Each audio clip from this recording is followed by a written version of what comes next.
At the start, only a few analysts noticed a subtle shift inside Venezuela's political landscape. For years, Nicolas Maduro's leadership had been defined by heavy state control, sweeping economic restrictions, and intense international scrutiny.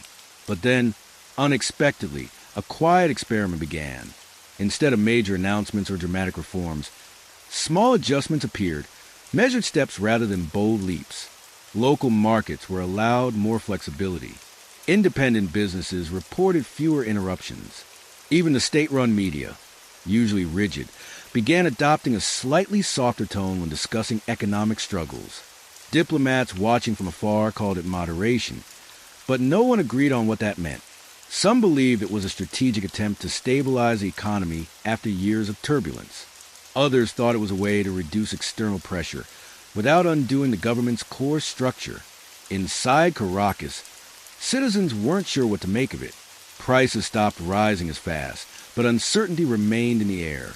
The most interesting part came from the tech and digital sectors.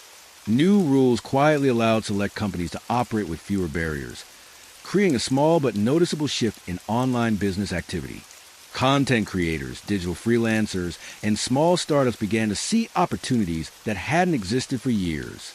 It wasn't transformation, just a slight opening, yet it changed how people viewed the country's digital future.